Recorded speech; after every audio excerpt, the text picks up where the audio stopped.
Cast live with Columbia U grad. Yeah. Yeah, this is preparing to live stream the webinar. Yeah. And then just make sure it's unlisted. There she is. Cast live with Columbia U grad. I don't know what unlisted means. Yeah, this is preparing to live stream the webinar. Yeah. And then just make sure it's unlisted. I don't And wait, do I Cast live with Columbia U. What do you mean by unlisted? So did it give you an option when you went live to say public, private, or unlisted? It She said, is. Cast live with Columbia U grad. I don't know what unlisted means. Yeah, this is preparing to live stream the webinar. Yeah. And then mute the live stream unlisted. Oh, mute the live stream. And wait, do I Cast live with Columbia U. What do you mean by unlisted? So did it give you an option when you Mute went the live, live stream, not yourself. private, or unlisted? She is. Cast live with Columbia U grad. Mute it on the video or like the tab, the browser. Preparing to tab. live stream the webinar. At the top of the browser tab, you should be able to double tap or like double click or right click Mute the and live then stream. right. and wait, do I Cast live with Columbia U. What do you mean by unlisted? So did it give you an option when you Mute went the live, live stream, not yourself. private, or unlisted? She is. Cast live with Columbia U grad. Mute it on the Okay. And then make it unlisted. You're muted, Ashley. Can you all hear me now? Yes. Okay, so I have the live stream paused. Okay, that's great. Perfect. I was hearing a lot of voices. I know that was very stressful. You're handling Scary. How do it I? very well. Also, I want to say that, like, worst case, it's okay if this happens over Zoom, like a normal Zoom webinar. It's Okay. all good. So Okay. what do you mean by mute live stream? I don't see a button that says mute. No, Mute the- just for yourselves. So, like, you're not hearing yourself twice. Does that make sense? Yeah. If you double click on the tab, like the actual tab in your browser, Okay. there should be a mute site. YouTube, Ustream on YouTube. I don't see a double like on my. What do you mean by that? No, just for yourselves. So, like, you're not hearing yourself twice. Does that make sense? Yeah. Also, can you If make you it double so on the tab, like the actual tab in your browser, Okay. also make it There should be a unlisted. mute site. YouTube, Ustream on YouTube. I don't see a double like on my. What do you mean by that? No, just for yourselves. So, like, you're not hearing yourself twice. Does that make sense? Yeah. Also, can you If make you it double click on the tab,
Hello, everyone.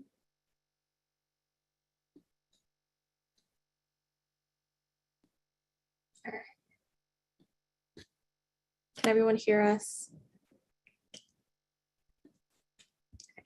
I'm gonna assume it's good. Okay, perfect. So welcome everyone. Welcome to the Columbia University Undergraduate Admissions Virtual Q&A chat. We are really excited that you guys are joining us today, and we are gonna get started right now. But before we begin, we would like to remind you that any recording of this session is prohibited and that the session is for private use only. You can submit questions through the chat and like the little Q&A button as you guys have been doing. So thank you. But please remember, we do have a ton of folks joining us. So if we don't get a chance to answer your question specifically, please feel free to also reach out to ugrad-ask@columbia.edu or askastudent@columbia.edu, and then those emails will get back to you as well. Just to begin with a little bit of an intro about us. So my name is Jessie. I am currently a rising sophomore in Columbia College studying English and psychology. I'm originally from Yardley, Pennsylvania, so like the Pennsylvania-New Jersey border area. And I just finished this past year taking all 3 of the first year core classes of Literature, Humanities, Frontiers of Science, and University Writing. And I'm going to pass it off to Rebecca to introduce herself as well. Thanks so much, Jessie. Hi, everyone. I'm Rebecca. I'm a rising junior in Columbia College studying French literature, and I'm also on the pre-medical track. I'm originally from New York City, born and raised, and I've taken all of the core classes except for music humanities, which I will be taking this coming fall. So I'm pretty familiar with almost all of them. Right. So let's see, let's find a question to start with.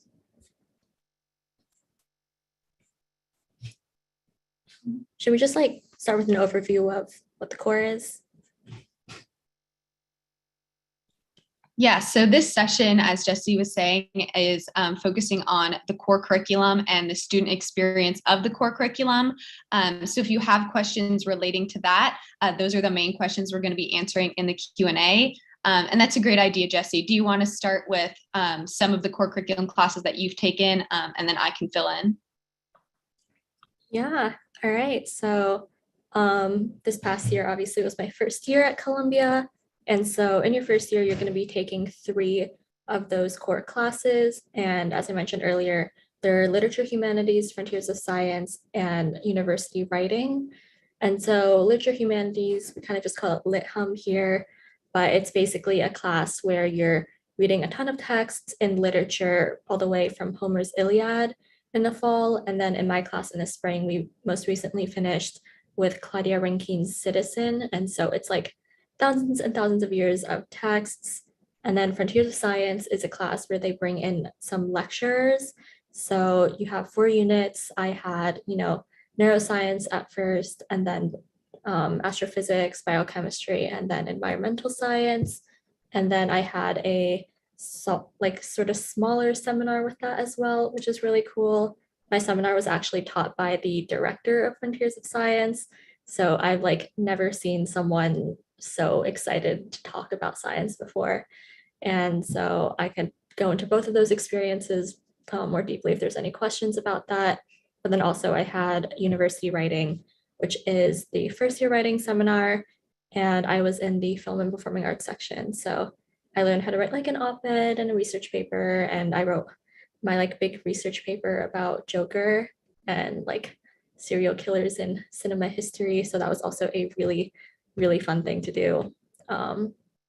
And yeah, so those are the first year courses. And then there's a bunch more, or like not a ton more, but there are other core classes as well that Rebecca has a little more experience with too. Yes, so in your sophomore year, you'll take a class called Contemporary Civilization, which is a philosophy class. You start off reading Plato's Republic, you read works from the Old Testament, and you work your way through time. So that's a 2-semester long class, basically like literature, humanities, but instead of literature, you'll be focusing on philosophy. I can say I had no prior experience in philosophy prior to taking the class, and I absolutely loved it. I had an incredible professor, and I feel that I have a much better sense of analyzing our current political climate and current events because of that class. So if anyone has any specific questions about that, I can look for those in the Q&A. And then you'll also take a class called Art Humanities. That's a 1 semester class, and Music Humanities, also a 1 semester class. And those two can be taken at any point of your 4 years. I've taken Art Humanities so far, not Music Humanities, but those classes really focus on art and music analysis and appreciation. And then because we are located in New York City, those classes really capitalize on going to the Metropolitan Museum of Art, the Museum of Modern Art, the Cloisters, going to Lincoln Center, going to Metropolitan Opera, to actually see the works that you're learning about and hear the music rather than just seeing them on slides, for example.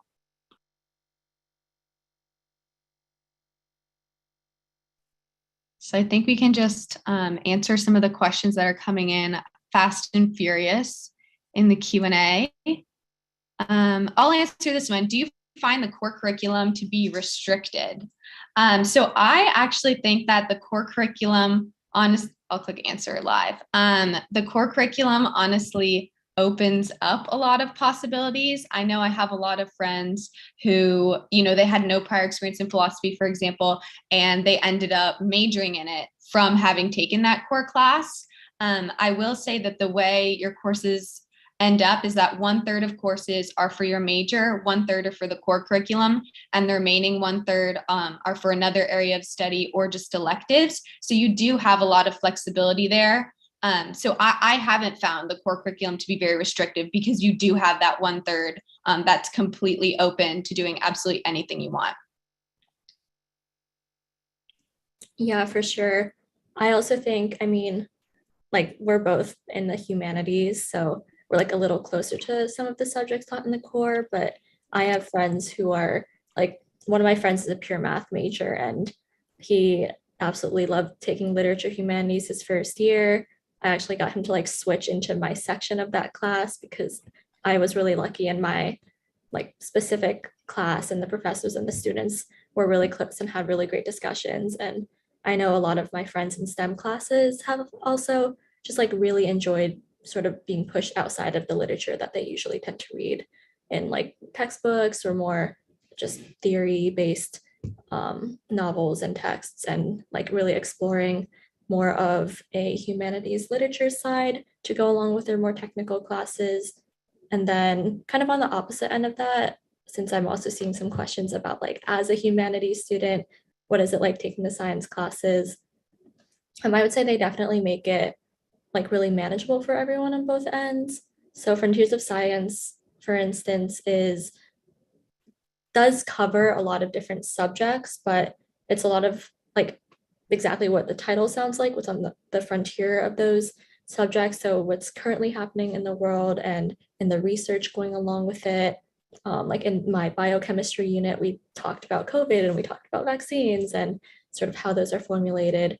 So they also teach you a lot of just foundational skills in your science class, where it's something like reading a paper or like reading texts from a conference, reading graphs, and more like skill building than requiring you to do like heavy calculus if you, like me, are an English major. So another great question, what is the average size for core curriculum classes? So these classes are capped at 22 students. So they're very small, seminar style, discussion-based classes where you're really learning not only from your professor, but also from your fellow students.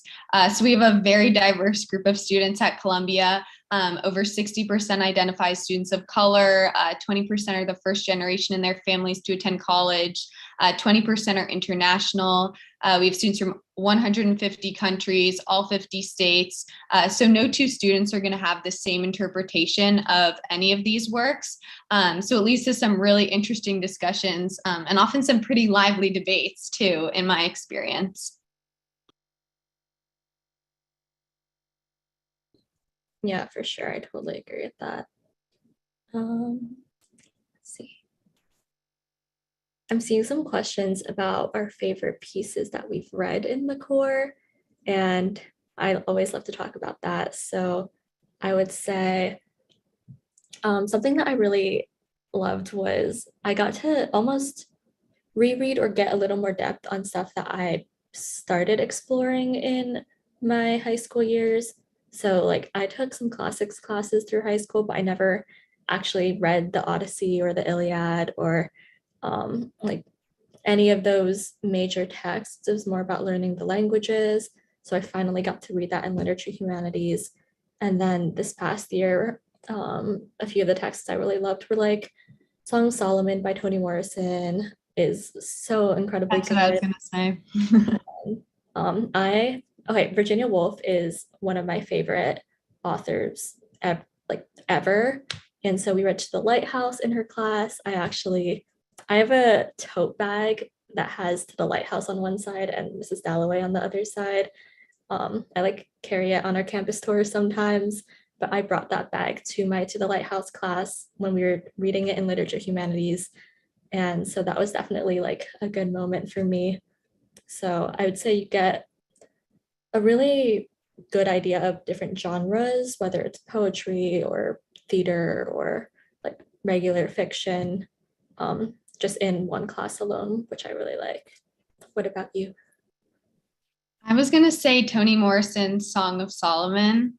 But I just wanted to answer this one question before I forget, just because I think it's going to really clarify things for a lot of our attendees.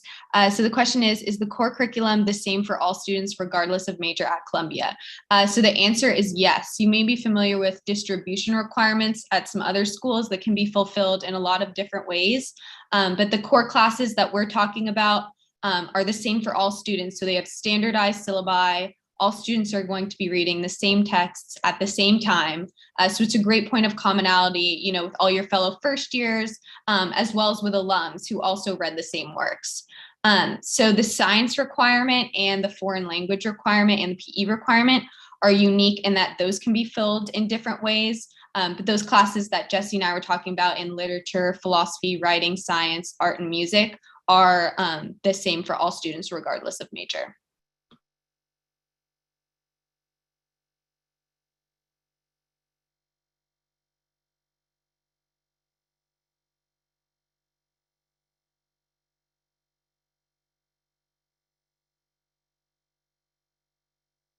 I'm seeing some live questions popping up.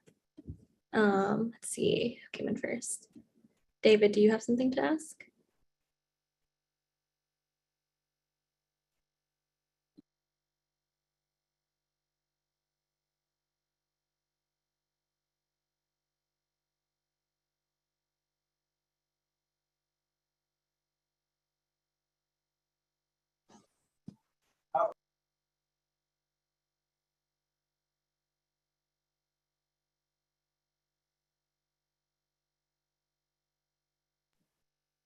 Let's see. I think some of the mics are cutting out. Maybe who else do I see? Fiona?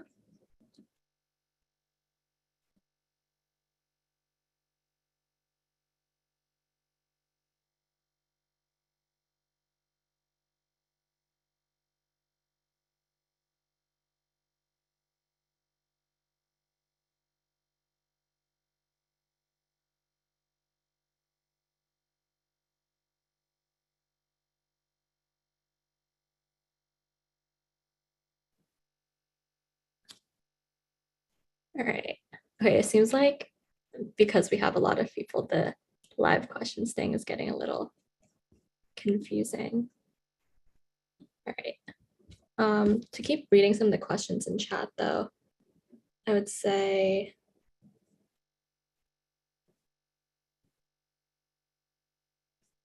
Oh, I have one for you, Jesse, since you recently took university writing. So it's a little fresher in your mind than it is in mine. For students who are not strong in writing, how's the difficulty level of the writing class? ooh, okay. I would say they definitely build you up with a lot of like skills, and for every paper that you write, so there's a total of 4 that you write throughout the semester, you have stages where you have to, like come up with ideas, read certain texts, and then you go and maybe like write some exploratory drafts. You have workshops with your peers in the class for every single paper. And so that definitely helps a lot. And then they also really care about like improvement throughout. But on a general level, I would say because you get to choose what subject you're writing about, I think that really helps a lot of students just like emotionally feel more invested in what they're talking about. And so that makes it easier on both just like a writing side, and then also the professors are really sweet. They're always trying to help you, and they also teach you how to use resources like the writing center, or like my instructor specifically was really, really heavy into helping like peer edit one another's papers and giving each other feedback and advice. And so I definitely felt more confident because of that as I moved through.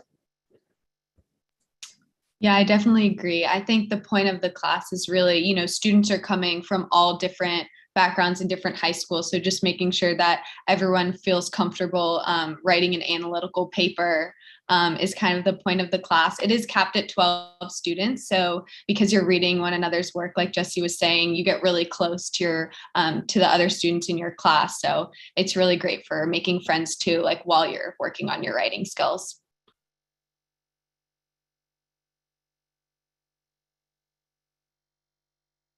I see a question. Is there any way to get out of any core classes? Would a bilingual student need to fulfill a foreign language requirement? So the only requirement that you can test out of is the foreign language requirement. So you can use AP credits, IB credits, or a placement exam to be exempted from the foreign language requirement. But a lot of students like to then pick up a brand new language. We have a ton of different options, but yes, that one is the only requirement that you can test out of. Yeah. I know like I got out of the language requirement because I took AP language in high school. So it definitely saves you a bit of time. Okay, here's a good question. Someone asked if I would consider the core curriculum to be diverse and contemporary. And I would definitely say one of the pros of the core, in my opinion, is that it's constantly, every few years, there's committees to get revisions and add new texts and really make it more diverse. And so, for instance, like, even though literature humanities does have those like super traditionally Western texts, we've also read works in that class from areas like the Middle East or Northern Africa, and moving a little bit farther from just like traditional, I guess, Western Europe literature, as well as like when they added Toni Morrison's Song of Solomon, that was a really big moment. And things like that are going to continue to change, as well as for the core curriculum in general. We do actually have global core requirements, which is really cool. And so we are required to, take classes specifically outside of the West, whether that means Latin America or Africa, Asia. And a lot of students actually discover interests in minoring in some of those subjects after they take those global core classes, which is really cool as well. So they definitely care about the global level, which again is something I really value in the core curriculum.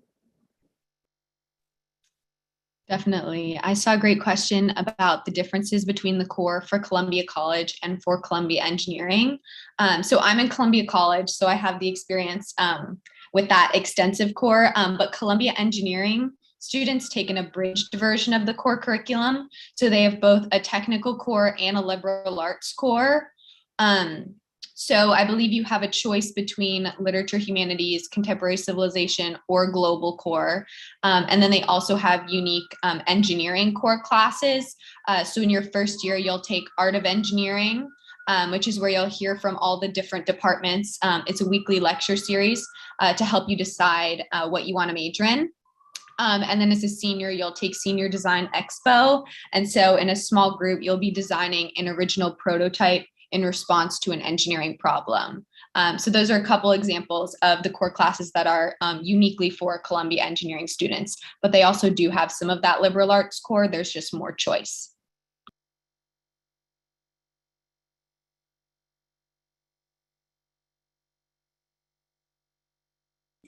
I see kind of a fun question. Someone asked if PE was a part of the core curriculum, and we do actually have two PE classes that are required in the core. They have a really broad range of things that you can do to fulfill the credit. So like one of my friends took soccer for a PE credit, and she literally went and played soccer every week, and that was a really great option for her. I also have a friend who took a class called Wellness, where it was like these very small seminar discussions about healthy sleep cycles and coping with stress and keeping mindful and meditation. And he didn't have to do any physical activity at all to get his PE credit. And so you really do have a lot of options for that. I know I am not the most athletically inclined individual, and so I will definitely be taking some of those easier classes. I'm considering like there's like a walk to run class where you just basically take walks in the park next to campus every day. And so that is something I'm eyeing. But yes, we do technically have a PE requirement. Yeah, just to add on to that, I took a yoga class last year for my PE requirement because, like Jessie, I'm not so into PE, but it was absolutely amazing. So that requirement's certainly not a burden at all. It's actually a really nice break to do yoga or hiking in upstate New York. There's a ton of different options to choose from.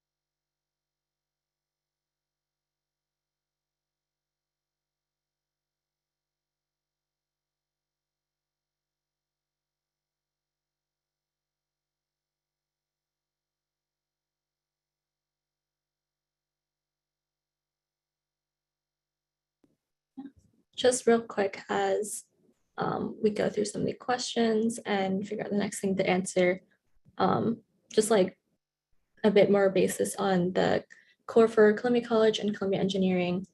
So like Rebecca said, a third of your Columbia College classes will be core classes. And then in the engineering school, it's around a quarter.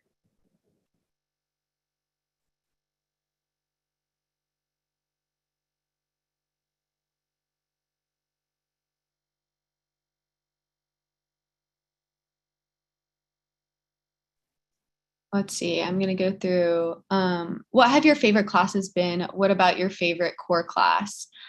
So I can talk about art humanities. I think literature humanities is my favorite, but we did dive into that a little more. So I'll do my second favorite, which was art humanities. So as I mentioned, art humanities really focuses on art analysis and art appreciation rather than like absolute specific knowledge. It's more about being able to go to a museum after having taken the class, have a general familiarity, and be able to appreciate and analyze the new art that you're seeing. So at the end of that, that's one semester class. At the end of the class, our final project was to actually curate our own exhibition. So this was back when we were virtual. I was living in New York, so I was able to go to the Metropolitan Museum of Art and see a lot of the works that we were talking about, which was amazing. But we created a virtual exhibition, and it was just a really cool experience. I'd never done anything like it. And it was just a great way to use the knowledge that we had learned and actually just curate, basically be an art curator and curate our own exhibit. So that's kind of one example of how you can use it for like another interest or another avenue to explore. I had no experience in art history prior to taking the class. And I definitely feel like my casual like museum visits have been enriched by it.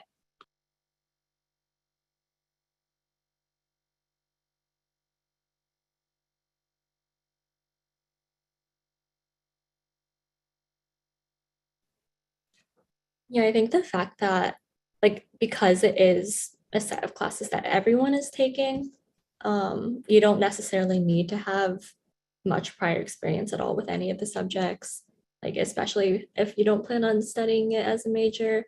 And so, like Rebecca said, she hadn't taken art history before. I definitely, again, like I take psychology, and so I was like pretty prepared for the neuroscience unit in Frontiers of Science, but not so much a lot of the other ones. And again, like a lot of my STEM focused friends have also really loved the humanities classes without knowing anything about ancient Greece before. And so I think that because it is being catered towards everyone, it does make it a little easier in terms of like you don't have to worry about prior knowledge. Because I'm seeing some questions about that. I wanted to add on a little bit to Art of Engineering that I talked about earlier, which is one of the specific engineering core classes. So at the end of that class, you'll be working in a small group to create an original prototype in response to a real world engineering problem. So I know recently a group of students designed a playground that was accessible to children with disabilities.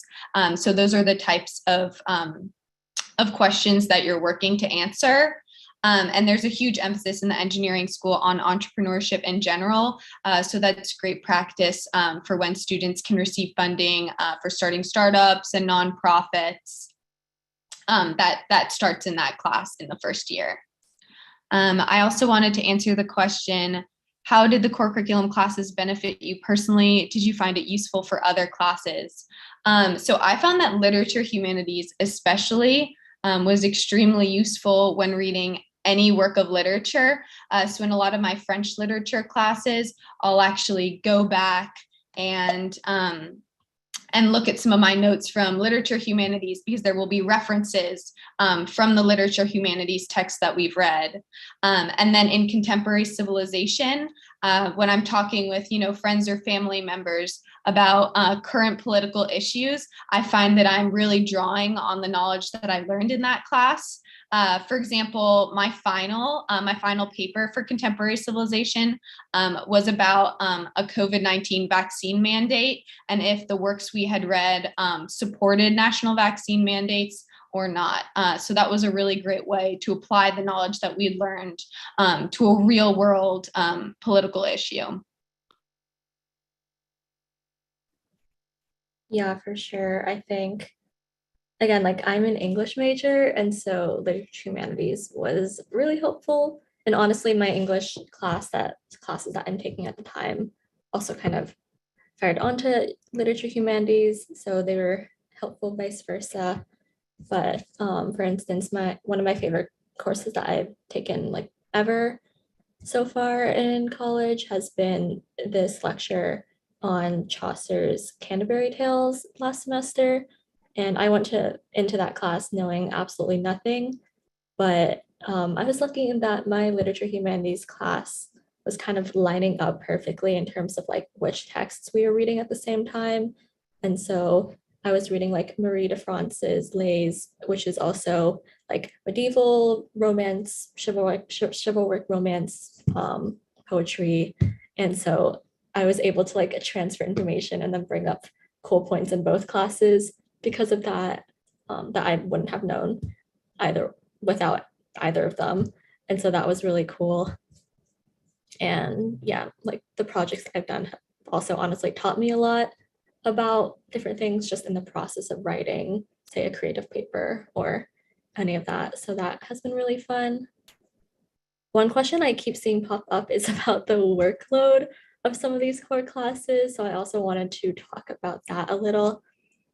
I will say in classes like literature humanities or contemporary civilizations, you do go through a lot of texts. So you do often end up with a lot of reading to do. I think that's definitely taught me a lot about balancing reading and not doing it all the night before. But usually it varies on depending on which text you're reading at the time, can get a lot, can be a little. I think the book that everyone starts with is the Iliad. And honestly, that is probably like some of the heaviest reading that you do all year. And so it like does get lighter from when you first start in the class, but you do have a lot of pages on just like a general level. I saw a question, do you have to take physics or chemistry, or can you choose which science you would like to take? So aside from that required Frontiers of Science class that Jessie was talking about, the science requirement is 2 classes in any of the sciences or math. So you can fulfill that in many different ways. I fulfilled it with chemistry, but since then I've taken biology, psychology, calculus. All of those and more can be used to fulfill the science requirement. So if you're very science inclined, you can take a natural science, and if you're not, maybe you can choose a social science. So it's quite a flexible requirement.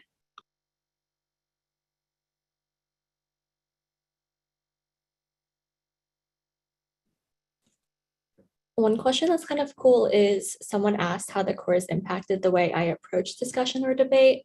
And I would say, if anything, I look from a much wider perspective now because everyone's taking these classes together. You really do get like a ton of diversity in terms of people's personal experiences with the texts or with the cultures that the texts are from and so on. And so I would almost say like I have a more global perspective when I look at any issue now, rather than it just being limited to say like the United States or like a Western worldview. And so that's been really cool, even just reading specific texts in particular. For instance, like we read Don Quixote in my literature humanities class, and someone in my class talked about how it was a little different for her, like reading the text in its English translation than it was for her growing up and hearing the stories from her grandparents, just like as bedtime stories, not sort of all together in a novel. And so having people share those like really personal experiences in the class just like makes me appreciate sort of those diverse worldviews more than I did previously. Definitely. Another great question I'm seeing is, how does the city influence the core?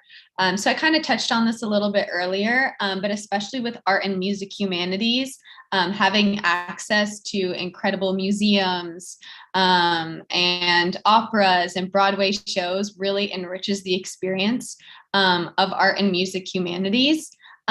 Because you're not looking at the slides, you're actually seeing those works in person, which is a very different experience, especially with sculpture and paintings where you can actually see the brushstrokes. It's very, very different to see it in person versus online. So as Columbia students, we really, really benefit from that. And that's something I've certainly appreciated. You'll take basically class field trips to the museum to go see the works. And it's very unique to be able to do that.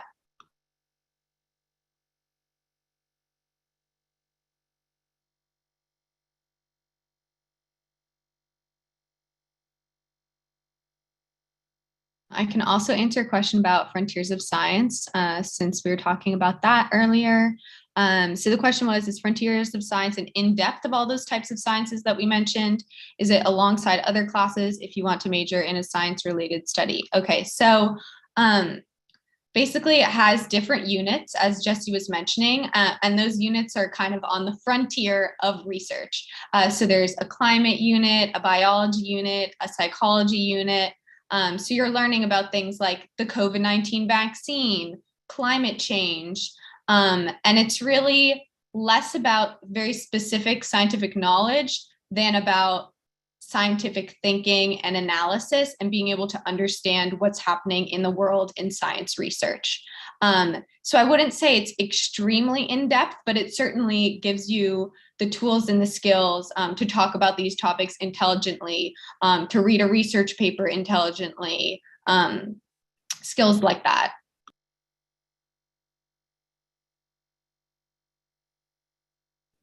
No, for sure.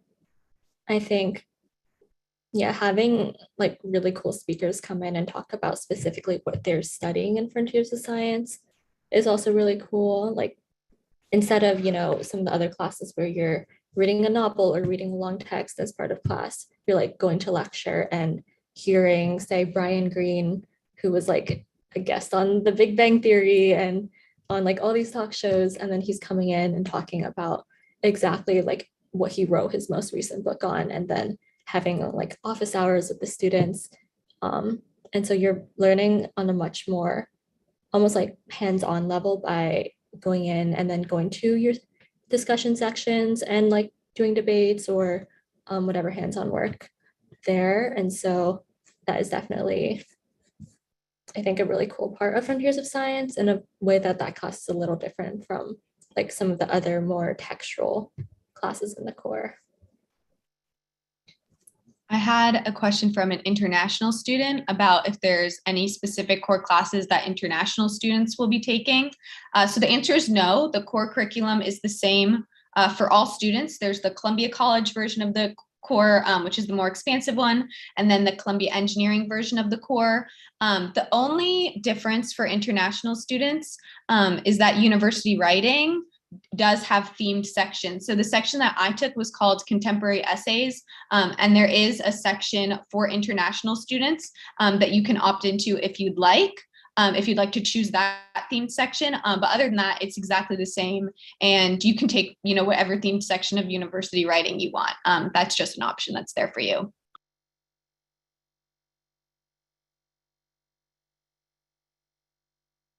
I just wanted to add some of the other sections. So my university writing section was contemporary essays. There's also performing arts, data science, medical humanities, law and justice, human rights. So they really do tailor it to your specific interests, so that, as Jesse was saying, you're really interested in what you're writing about, and it enriches the experience.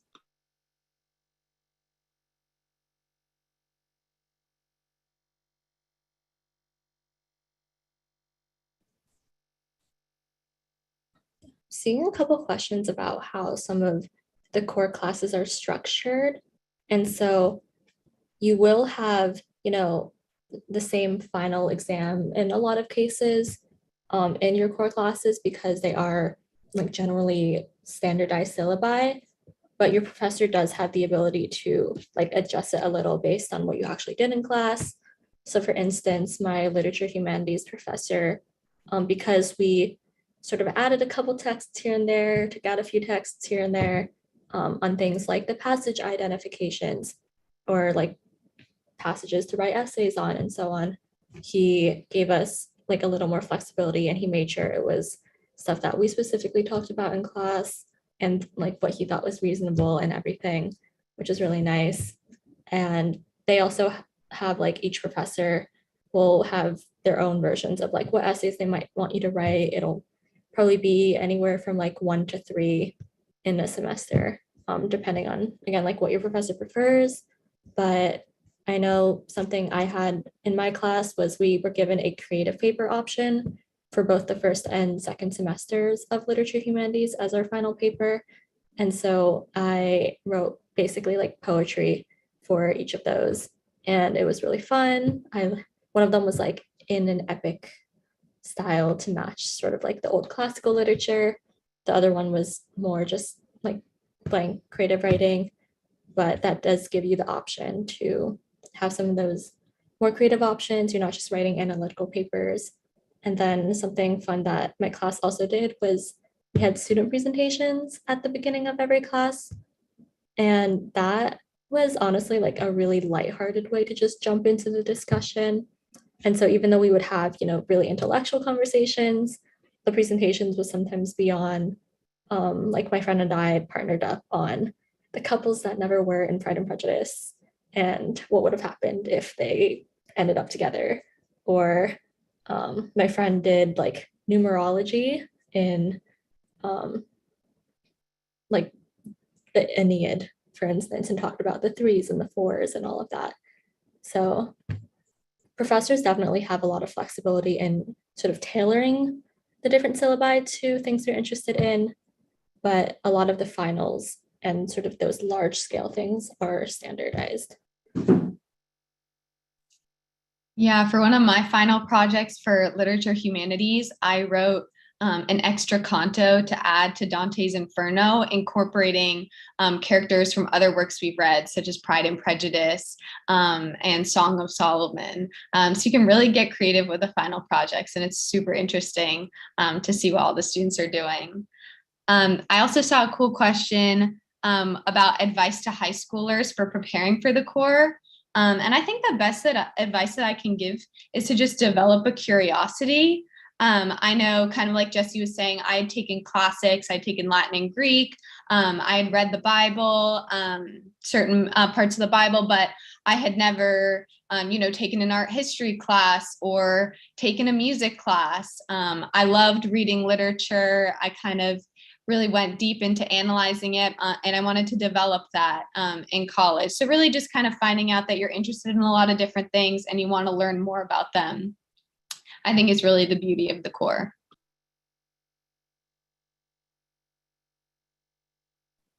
Yeah, for sure. Just like to answer a couple of smaller scale questions.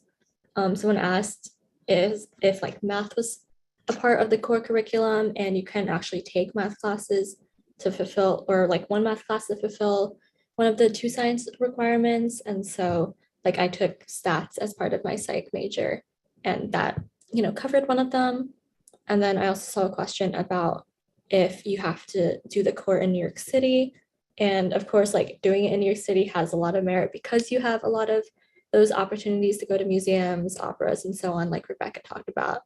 But we do actually have a study abroad program where you can take art and music humanities together over 6 weeks in either Paris or Berlin.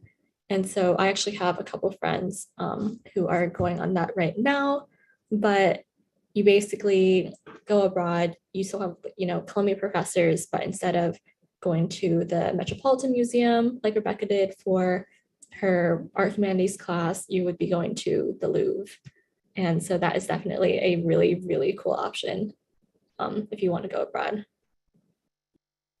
I also saw a question about what does a seminar style class mean? And so, as you mentioned, the classes are capped at 22 students.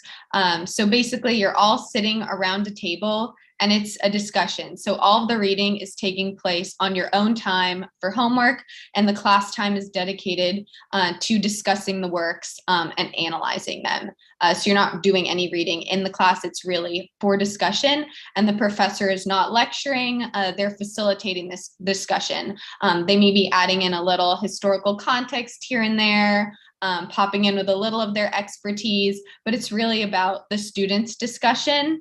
And the professors are not, like for literature, humanities, and contemporary civilization, the professors are not experts in those fields.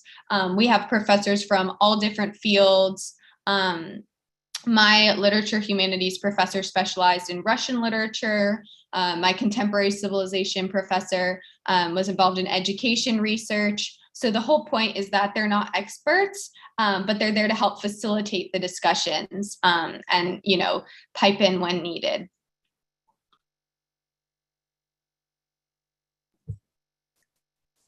Yeah, I'm seeing a cool question as well about like if we need extra assistance on something, how available are core teachers for office hours?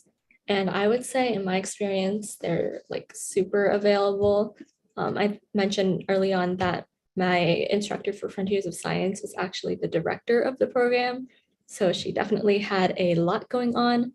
But, I think like I still went to her office hours every week. She was always there. She brought her dog sometimes. Her dog was named Nala after the Lion King. And even after I had, finished the course with her, she told all of us, like, please come back, just like go and visit her. And she like actually wrote one of my recommendation letters for a program I applied to for psychology. And that was really cool because I only had her for a semester and it was my first semester. And again, she's like a very important, busy woman.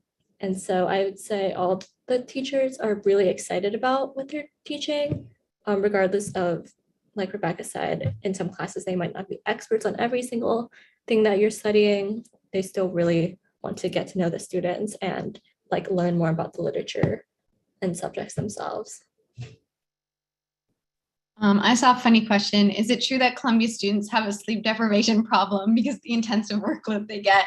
And I wanted to answer this because no, I actually do not have sleep deprivation. I actually go to bed pretty early. And you certainly do have a pretty heavy reading workload for classes like literature, humanities, and contemporary civilization, like Jesse was saying. But it's certainly manageable. And that's the reason why I wanted to answer this question. The workload is a lot, but it's totally manageable. You just got to budget your time. And all of my friends have gone through all core classes and they've really enjoyed them. So I certainly think that, yes, the workload is tough, but you can certainly do it, and everybody does do it.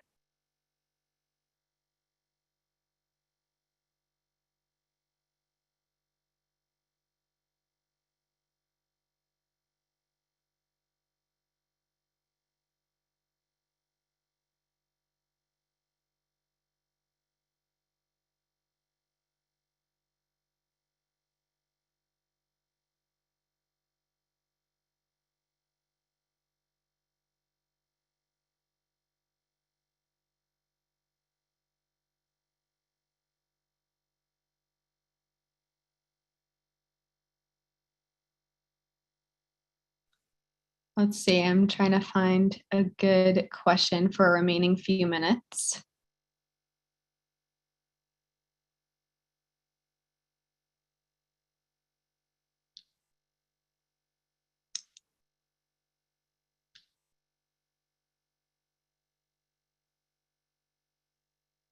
Oh, so I can answer a question about how many people, like how long it takes to finish the core.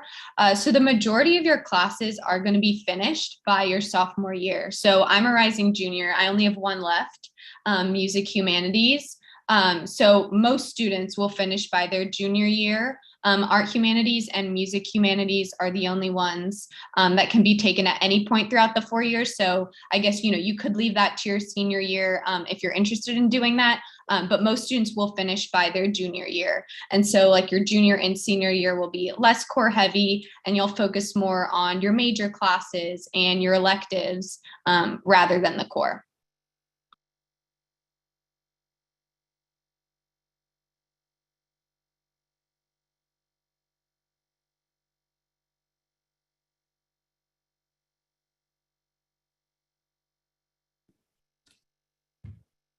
Yeah, I'm seeing a couple other questions about just like tips on what to read to prep for core classes or just like advice. And I know Rebecca already gave some of hers already, but I would say, like honestly, what she said was really valid.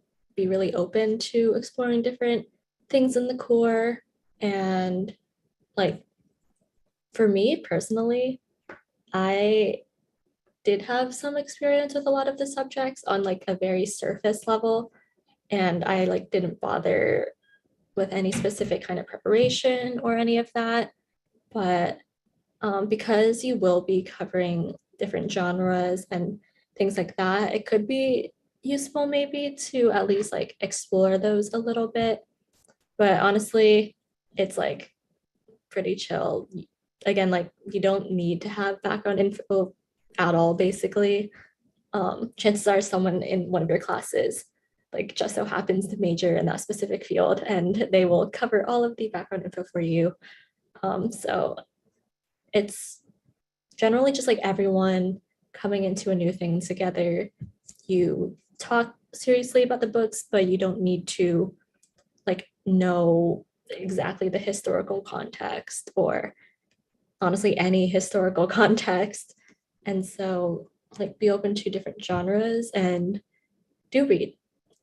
Start reading before college. Get you speed up your reading speed. Another question we got was, are most students just trying to get through the core in order to get to their major requirements? So because the core is a real cornerstone of the Columbia education, most students are really excited about taking it because they did choose to come to Columbia. And so most of them will view the core as, an enhancement of their major. It really does broaden your perspective. I know I've heard of many stories of students who, took art humanities and then decided to concentrate in art history. And just, they never thought they were interested in that particular subject, but that was only because they had never taken it before.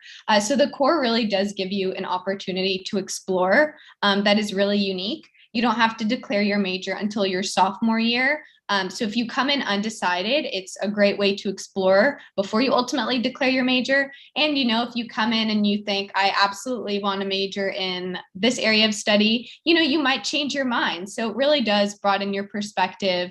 And you get to learn about a lot of different areas and get a taste in a lot of different areas.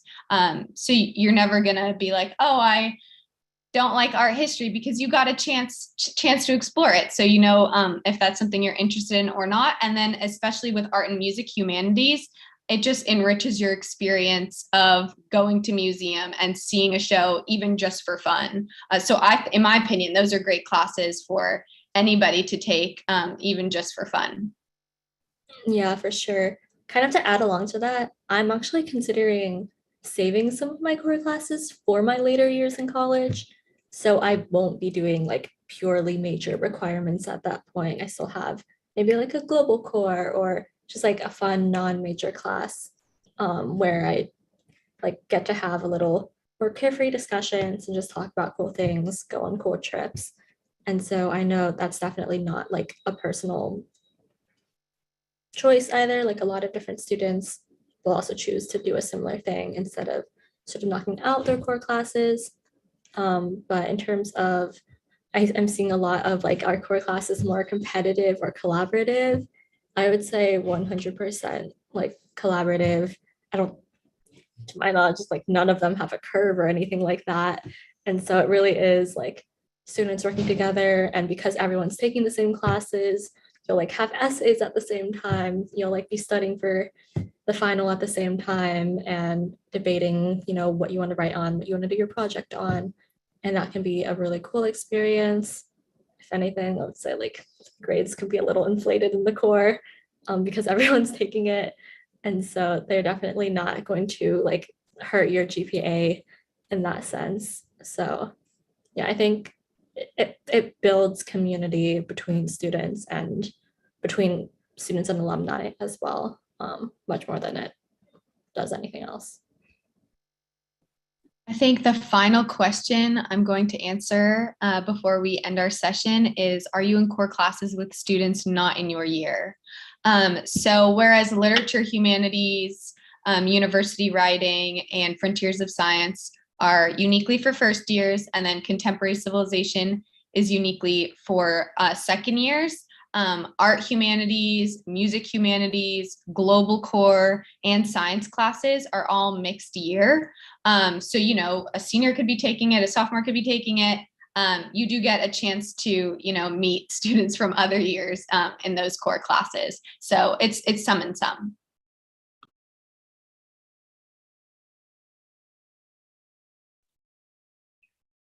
So on that note, we wanted to thank you for coming to our virtual Q&A session. Definitely feel free to visit our virtual visit page on the Columbia website. And I know we had a lot of questions coming in, so we didn't get a chance to answer everything. So you can email ugrad-ask@columbia.edu or askastudent@columbia.edu if you have questions that weren't answered. So Ask a Student is more for questions about the student experience. ugrad-ask is more about admissions, financial aid.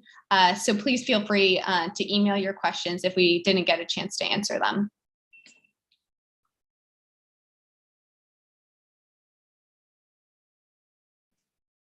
Yeah, just as we end as well, I guess to like share a little about how the core impacted our decisions to come to college. I know for me personally, I grew up painting. So I like oil painted basically my entire life. Not my entire life, since I was like 12. But like it was a big part of my life. I played 2 instruments growing up. And so having that experience of, having required classes like art and music humanities, where everyone was sort of taking these classes together in subjects that are usually deemed a hobby or something that only like a small sect of students will be interested in. It was really almost validating in a way. It was like it confirmed the fact that it is a liberal arts education. Everyone really is interested in like learning first and foremost about the world, about the people around them. And so I think having subjects that were on one side like already things I knew I cared about but hadn't really academically explored yet, that was really cool and definitely played a big part in like why I really came into Columbia knowing I enjoyed the core. Yeah, for me too, the core was a huge reason why I chose to come to Columbia. I thought it was extremely unique. In high school, as I mentioned, I had the opportunity to study Latin and Greek, and read some of the Bible, analyze literature. But I wanted to delve more deeply into those areas and then also explore areas that I never had. So like art humanities, music humanities. So that was the real reason, to delve in more deeply into interests that I had, and then also explore new areas.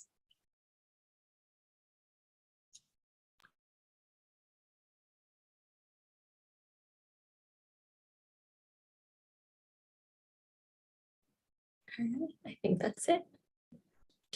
Thank you for coming today. Have a great rest of your day. We're going to close